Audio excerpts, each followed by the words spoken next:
It hardly seems possible, but the genocide in Darfur continues. We first broadcast this story 2 years ago as the government in Sudan launched a new offensive of ethnic cleansing. Today, more than 300,000 people are dead, and more than 2 million are refugees in the Sahara. To understand what's happening in Darfur, we came upon the story of a boy named Jacob. We know him only because his name is on school books found in the ashes of his home. Jacob's village was wiped out. We saw his books in a museum. We didn't know whether Jacob was alive or whether we could find him, but we decided to try. Our search became a remarkable journey into a place we were forbidden to travel, looking for a boy swept up in the 21st century's first genocide. The museum is the United States Holocaust Memorial in Washington. Dedicated to never letting genocide happen again, it now finds itself with fresh evidence in a new exhibit. And what is this? The teacher would use this just to teach the alphabet. It's the ABCs. Yeah, ABCs of Arabic. John Prendergast brought these remains from Jacob's village here and to the Museum of Tolerance in Los Angeles. In the Clinton White House, he helped impose economic sanctions on Sudan. Now he's part of something called the Enough Project, pressing for action in Darfur. We found in a book bag a series of notebooks. Clearly the kid who was doing math and spelling homework, and the teacher has corrected it with a red pen. The kid, Jacob, must have been 16 when his village was destroyed. We packed his books and left on a journey of 7,000 miles. One reason the Sudanese government is getting away with murder is that the scene of the crime is about as far away as a place can be. We hired a bush plane to drop us in Chad along the Sudan border. There's no runway, just rocks marking a strip in the Sahara. There are no roads either. We crossed with Jacob's books during the rainy season when all the rain of the year falls in just a few weeks. But this wasn't the hard part. Our problem was, Jacob's story starts in a place we were forbidden to go. Darfur is occupied by government troops. Jacob's town, Hangala, is 50 miles inside. The U.S. State Department warned us not to try to go there. Assalamu alaikum. If we could get to Hangala, these men could help. They're rebels who call themselves the National Redemption Front. It's their families who are being massacred. They agreed to give us cover to Hangala.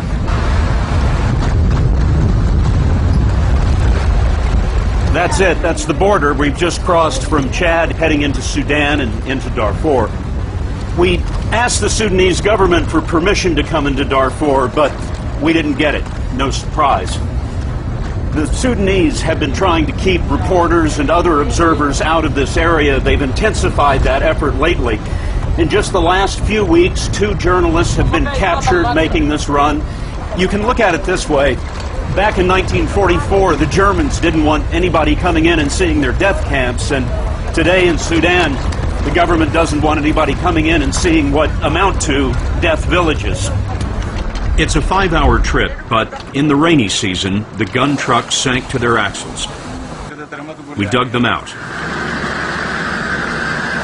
and did it again every hour or so.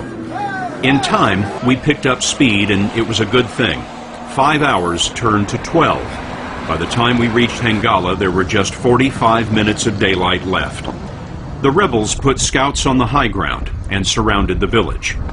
This is a picture of Hangala before the attack, as Jacob might remember it. This is what the government didn't want us to see.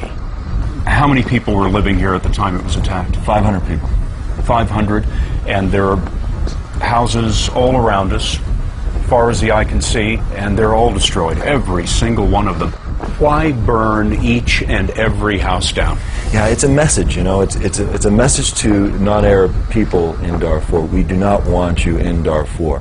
A message delivered by Sudanese troops and a racist Arab militia called the Janjaweed. How would this attack have played out on the day that it happened here? 5 in the morning, people were woken up by the sound of aerial bombardment. And then the Janjaweed, the armed militiamen, come in on camelback and horseback, and they start burning and shooting the men, raping the women, And then the third phase is the government forces, usually on the outskirts, cleaning up anybody who tries to escape. How many villages like this have been destroyed in this way? Hundreds and hundreds of villages all throughout Darfur. We now have over 2 million people, about 2.25 million people who are homeless. These are pictures of the killing, taken by an international military observer. Survivors took children and ran, an exodus without food or shelter, until they came here. Beyond the shimmer of the Sahara, you'll find a refugee camp, Ori Kasoni, a warehouse for a persecuted people. If Jacob was alive, he'd be in a place like this. The camp was set up by the UN and an American charity, the International Rescue Committee, started in the 1930s to rescue Jews in Germany. Why are these people targets of genocide today? Because they're not Arabs. Sudan's government is an Arab dictatorship. Ethnic Africans have suffered discrimination for years, and when they rebelled in 2003, the government moved to exterminate them. Kids pay the price for their parents' wars, and there are nearly 20,000 children in this camp alone. Zara, 7, Mahmoud, 2, Monir and Osman, 3, are among the orphans. Grandma Hadin packed them onto a donkey and walked 3 days. How many members of your family were killed? From the same family, we were 28 that were killed. What happened to their parents?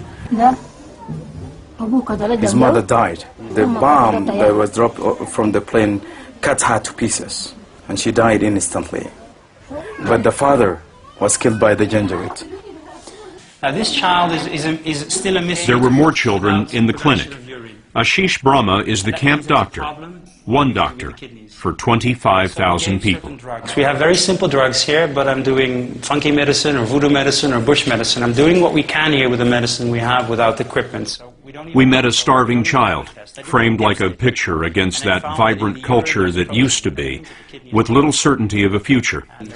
Dr. Brahma was hopeful for this girl, suffering with meningitis, but she died in just a few hours.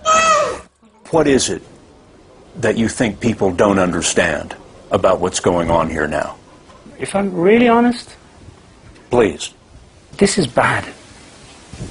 They go to the villages, then they burn one village after the other. Then when the people come out, they catch the women and they gangbang, they rape them.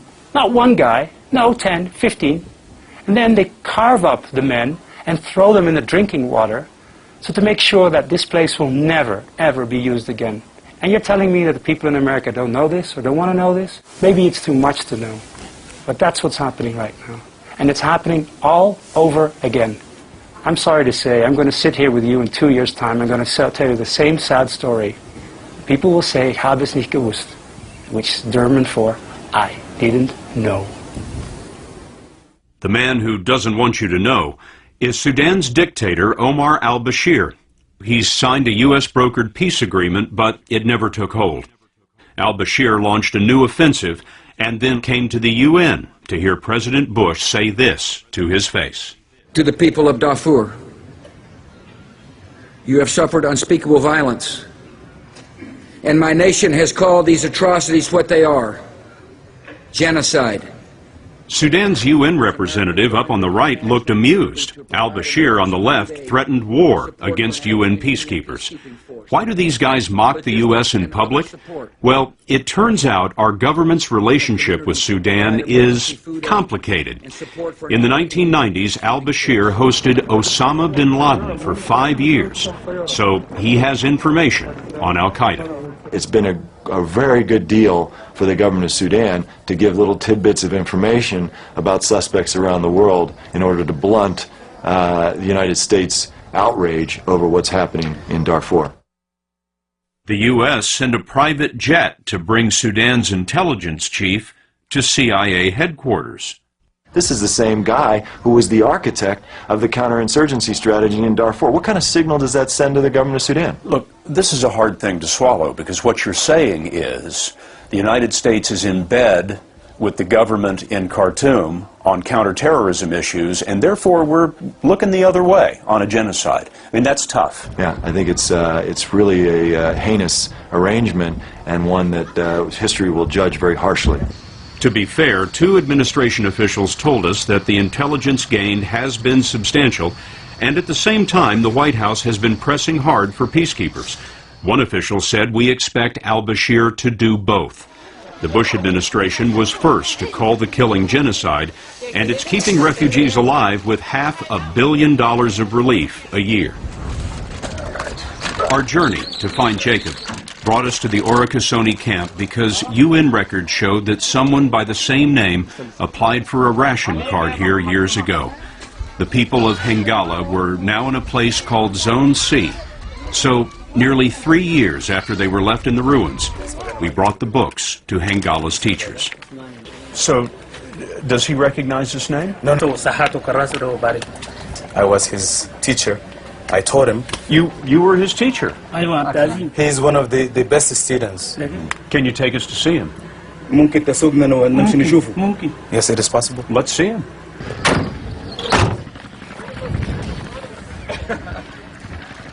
Jacob? Hello. I am Scott. This is John. Good to see you. Yeah. Sit down. We want to show you something.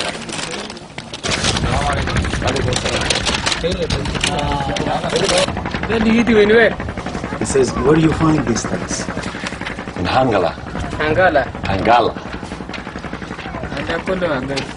All of this is mine. He's 19, been in the camp 2 years. What happened to you the day the village was attacked? The Janjaweed, aided by government troops, attacked and burned the village. What happened to the other members of your family? Some of them were killed and some of them ran away. We don't even know where they are right now. We noticed how calmly he told the story. It's a strength of his tough desert tribe. And besides, he told us, the horror's too fresh to dwell on. Because we are disturbed. Everybody is disturbed. We couldn't think straight. So we never got the chance to sit together and to think of whom we've lost and who's still there and our life before. And remember the ABCs we found in the museum? What is that? This belongs to my younger brother. What happened to your brother? He was scared of the bombing, and when the Janjaweed attacked, he ran. Nonetheless, he was killed. And how old was your brother? Almost 4 years. 4 years old. He never had a chance to have a school book. He never even entered school yet. Jacob was glad to see his books again, but he asked us to take them back to the museums, as he put it, for the whole world to see. We took the books, but we left Jacob as he was, one of more than 2 million refugees who can't go home and have no future here. As we headed out, Sudan's government had launched its new offensive in this African Holocaust, what may be its final solution for the people of Darfur.